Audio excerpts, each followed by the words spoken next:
Hare Krishna. Thank you, Swarnabindu Prabhu, for agreeing to give class. We know he has this condition.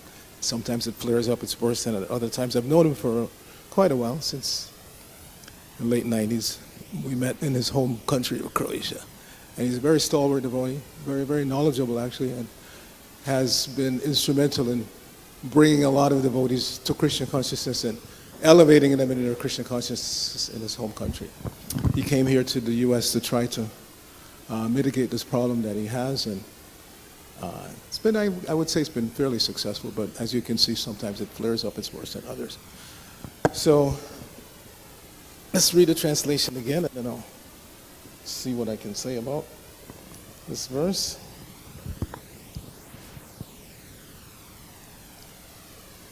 So, one should practice nonviolence and truthfulness, should avoid thieving, and be satisfied with possessing as much as he needs for his maintenance. He should abstain from sex life, perform austerity, be clean, study the Vedas, and worship the supreme form of the Supreme Personality of Godhead. Om Jnana Timirandasya Jnananjana Shalakaya Chakshur Unmilitam Jena Tasmai Shri Gurave Namaha. So, we're continuing to get not just advice, but perfect advice from the Supreme Personality of Godhead in his incarnation of Kapila Deva. So,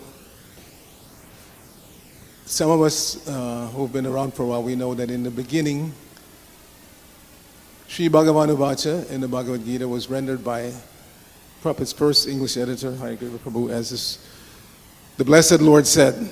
But one day, when Srila Prabhupada was reading his own books, he said, what is this Blessed Lord said? Sri Bhagavan means the Supreme Personality of Godhead said. So the point he was making is that if we really accept that what we're hearing here in the Bhagavad-gītā and Bhagavatam are the words of the Supreme Personality of Godhead, then we should take them extremely seriously. Unfortunately, when we're in the conditioned state, we take more seriously what some rascal says, isn't it? Somebody who doesn't like you. They say something and it really penetrates your heart, and you think about it and you think about it and you act and you plan revenge, and it takes over your whole ethos. But what the Supreme Personality of Godhead says, it goes in one ear and out the other. So Prabhupada wanted to make the point, no, whatever's in this material world is temporary. Prabhupada used the phrase, and this is why I'm so much attached to Prabhupada's books. Although he was English as a second language, the phrases that he chose were so perfect. This material energy is endlessly mutable, which means it's always changing. And so you can't grab onto it. We're trying to find permanence because we are permanent ourselves. We are eternal. So we want a permanent, happy situation, but we're trying to squeeze that out of something that is endlessly mutable, always changing. So the person that you think you know today is not the same tomorrow, not even the same this evening, isn't it? This morning, you like somebody, and by this evening something has happened, you don't like them anymore. Or vice versa. They liked you in the morning, and then this evening they have an attitude, and you wonder, why? What happened? What did I do? So that's not the case with what we're getting from the Supreme Personality of Godhead. He's giving us the permanent solution, permanent, always perfect information. So these points that Kapila Deva were making, they were made back in Satya Yuga, and in that age, the recommended process for self-realization was this Ashtanga Yoga. They were living up to 100,000 years. They could sit down for 10, 20, 30, 40,000 years meditating. Everything was more or less in harmony and balance. You didn't have a siren going by every 5 seconds or like we have here. I've been living on this corner for almost 30 years now. And practically every 5 minutes, either a police car or an ambulance goes by and just destroys the atmosphere. The air is making us sick. We don't realize it, but just by breathing in this kind of atmosphere, you get sick. This weekend I went with a couple of devotees for a hike in the mountains, their first time up there. And one of them said, wow, the air here is really a lot fresher. Yeah, because when you're in the mountains, the air tends to move. We're living in a basin. So I remember in '75 when I came from New York, And we had the BBT where Dr. Bhuta's building is right now. That was the BBT. And you would come outside and literally you could see the air because it was yellow. Back in those days, they were still burning lead and gasoline. So the air was yellow. You could see it, especially you look towards the mountains. You saw this yellow haze. Up in the mountains where we went this weekend, you can see the basin that we're in now. It's cleaner. Since they're not burning lead anymore, you don't see the smog. You don't see the effluent from the cars as much as you used to. And we tend to get an onshore breeze here. Tends to clean things up. But when you go in the mountains and you look down in the valley, you can see it's just hanging there. Because the valley is surrounded by mountains and the air doesn't move as much. And with the 101 and the 118 constantly, 405, constantly pumping carbon monoxide and carbon dioxide into the air. So we're living in an age where we can't even elevate ourselves by breathing like they used to do. Dhruva Maharaj was breathing once every 6 days, maintaining his body. If he was breathing this air, he probably would have passed away after. So this is not the age for sitting down and meditating, and it's a pretense, like Prabhupada said, it's a show. If you think you can have unrestricted sex life or collect more than you need and still be a yogi, it's just a farce. It's a joke. So the recommended process for this age is Bhakti Yoga. Bhakti Yoga, specifically stressing hearing and chanting.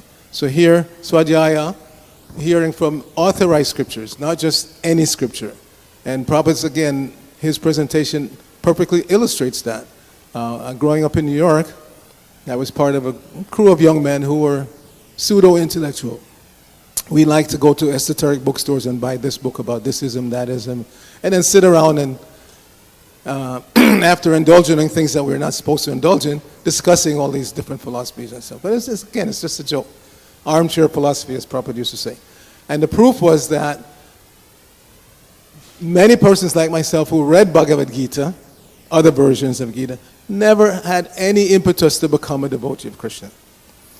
But as soon as one comes in contact with Bhagavad-gītā as it is, the message is strong enough that even if you're still in a fog of using non-recommended substances, still it penetrates. You realize that there's something here, and you want to pursue it further. So Lord Kapila Deva is giving just a preliminary understanding of who is really a yogi, so we can see who the pretenders are. This world is still full of pretending yogis. Not just in India. You don't have to go to India to find them. Right here in the United States, there's so many pretend yogis, pretend yoga societies, you just scratch the surface and you see they don't really have anything to offer. They don't really know what you're talking about. So this is our good fortune, to come in contact with Bhagavad-gītā as it is, Srimad Bhagavatam as it is. And Prabhupada was empowered by Krishna to spread this knowledge in such a way that it's easy to digest, it's easy to understand. If one is, again, a little bit progressive, one can understand, one can see that, yes, there is a Supreme Being. We're all persons, and among us, not everybody is equal. So there's no question of equality on the material platform. Somebody's runs faster, somebody jumps higher, somebody's greater intellectual capacity, and any aspect of life that you look at, there is hierarchy, as we learned in school. Positive, comparative, superlative, good, better, best. In any aspect of life, this is going on. We cannot deny it. To try to make everybody equal, which was the attempt of communism in the beginning. We don't want a czar. They kicked out the czar, and we're all equal, comrades. But we see over time, generally there becomes one comrade who tells everybody else what to do.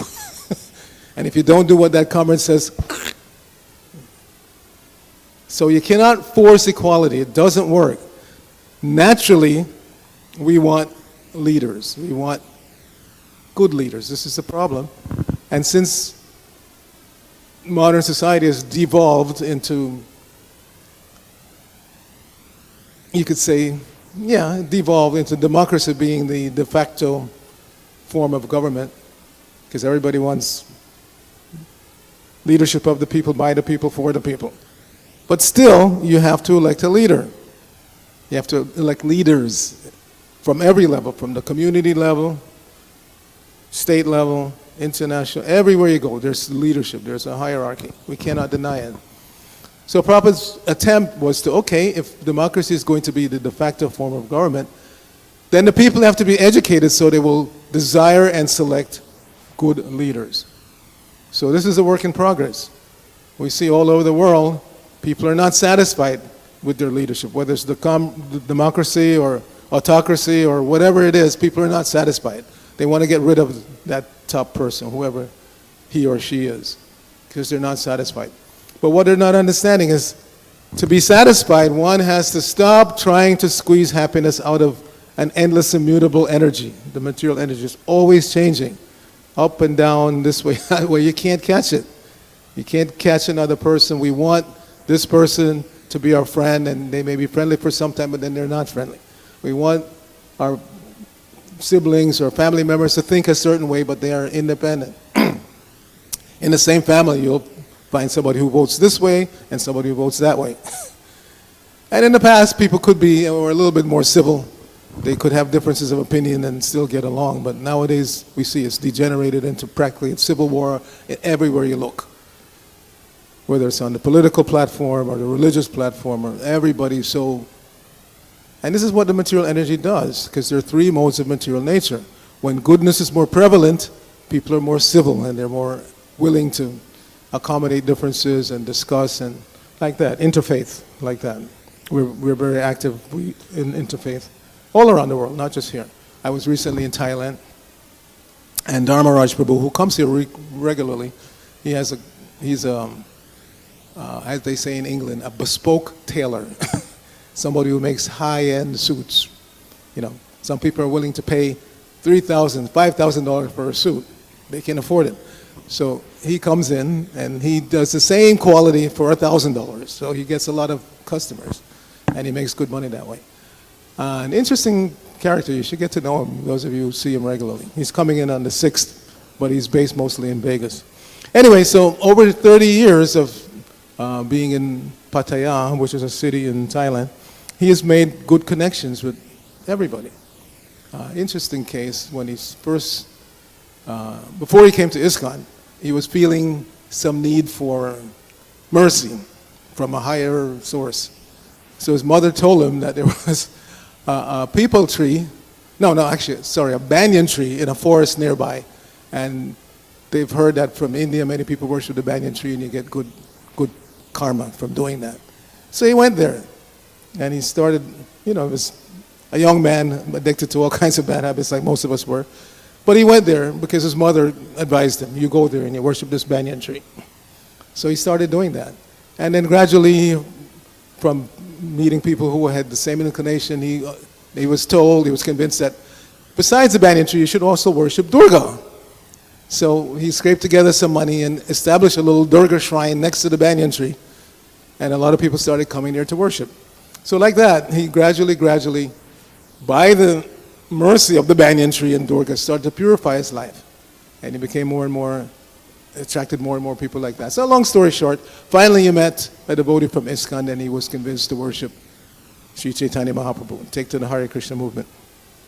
And over the last 30 years, from that humble beginning, he was like practically the first person. The devotees had been going there back in the 70s, but just to distribute and collect. They never really established anything permanent, as far as I remember. But he was able to do that and attract ISKCON devotees to come, sannyasis, and gradually the thing has exploded. I went to the Rath Yatra December 9th, and literally there were more than 1,000 devotees at the festival from all over Thailand and from countries nearby, like Myanmar. So this is the potency of Prabhupada's movement, that just one person convinced. Same story in Myanmar. Bhajanarayan Maharaj has told many times that there was just one person who came to New York he was a doctor for a conference. He got a copy of Bhagavad-gītā, and from that one person, Myanmar became Krishna conscious, at least now. So all over the world, this happens. Prabhupada's books are so potent, we should take them seriously. Sachitama was just reminding, Russia, same thing. Prabhupada went there once with Shyam Sundar and made a couple of devotees, and from those couple of devotees it spread all over Russia. And now there are probably more initiated devotees in Russia than any other country outside of India. There are tens of thousands. So the point is, we should take these purports of Prabhupada very seriously. So Prabhupada is saying, one of the things Prabhupada stresses here is abstinence from sex. So we should understand that clearly, that there are 4 orders of spiritual life: brahmacari, grihastha, vanaprastha, and sannyas. And sex life is allowed only in one, the grihastha ashram. And not just for pleasure, although that is there, you cannot deny it. Just like when we eat, we're not eating we don't live to eat, we eat to live, to maintain the body, but you can't deny that there is some pleasure there. So it's the same understanding. There's some pleasure there, but that was discussed actually earlier in this canto, that there is, that is an arrangement of the Supreme Lord. When they were discussing, when the Virat Purusha was being discussed, it's mentioned there that the impetus for sex life is there because of that pleasure, and that pleasure is actually granted from the Supreme Personality of God. It makes sense, everything comes from God, but it's not to be misused. Recently we know our Chaitanya Prabhu and Nikunja Rani, they just had their second child, Radha Kunda, nice baby girl. So I encouraged them, I said, yes, this world is full of too many non-devotees. And so it's the sacred duty of the householders to produce as many Krishna conscious offspring as possible. Flood the world with Krishna conscious offspring. Even if they don't become pure devotees in this lifetime, it's much better to have a world full of mixed devotees than total non-devotees. So just keep on making the attempt. The duty of the parents is to, first of all, set the right example. You can't push your children to worship Krishna if you don't worship Krishna. You can't push your children to go to temple if you don't go to temple. You can't push your children to chant Hare Krishna if you don't chant Hare Krishna. So the first duty of the parents is to set the right example. And then leave it up to Krishna. We have examples, our own Prabhupada and so many other pure devotees. It's not that all of their offspring became pure devotees. They didn't. But they were raised in an atmosphere where they were at least not part of the problem of being atheistic denier of the existence of the Supreme Lord. Because that atheism, as we see, gradually leads to total insensitivity. They're total insensitivity. They're completely insensitive to the feelings of others. I have such an agenda. If you don't fit into my agenda, then get out of the way or I'll smash you. This is the ultimate, we can say, imitation of God. God can do that. Krishna came in the mood of his original mood as being the Supreme Personality of Godhead, and he did that. Either you follow my agenda or I'll smash you. But the difference is when God smashes somebody, like when he kills a Shishupal or Kamsa, it's good for them. When we, as conditioned souls, go around smashing other people, it's not good for them, it's not good for us. There's repercussions, there's a price to be paid. That's called karma. So we should see these tendencies in ourselves that are being mentioned here. The tendency to maybe not go to the mall and steal, like many people do nowadays. They're so desperate and ignorant and criminally inclined. They go to a store, they smash the window, they grab everything and run away. So everybody hates that kind of thief. But Prabhupada is saying, no, even if you have money, legitimately, you earned it, whatever, you inherited it. If you don't spend it for Krishna conscious purposes, then you're a thief. You're a thief. And I've many times had to remind devotees of this because sometimes devotees, especially they inherit, the parents pass away, they earn a lot of money, and they start doing stupid things like stock market speculation. And we know, again, because the material energy is endless and mutable, including the stock market, it doesn't always go up. Sometimes it crashes, not just goes down, it crashes. So you put in $10,000, $100,000, $1 million, hoping to make double, And you can sometimes wind up with less than half, with nothing, because it can crash so quickly. Especially nowadays, the market is AI-driven, artificial intelligence. So it's not like you're, competing against another human being. Quite often these computer programs, they, for whatever reason, some bad news comes and they just immediately sell everything or buy whatever, and the market can crash in a day. So don't do it. Whatever money we have, either by earning or by inheritance, is still Krishna's money. It's not our money. I've told this story a couple of times, but I was in New York, 88, 89. It was Janmashtami. I was sitting at a table near the door, trying to encourage the devotees and the guests to give some money for Janmashtami. So one devotee, Mataji, came in with her husband, and Haribo, how are you? And she, I spent my whole youth on the streets distributing Prabhupada's books, and now you're still asking me for money? Ah! No, okay, Hare Krishna. Later on, the husband came back and apologized and made a nice donation. But we're thinking like that. We're thinking this is my money. I helped to build this ISKCON, and then I went out and I earned money. It's my money. It's not your money. It's Krishna's money. And that's where Guru comes in. Guru is there to advise us how to use Krishna's energy in Krishna's service.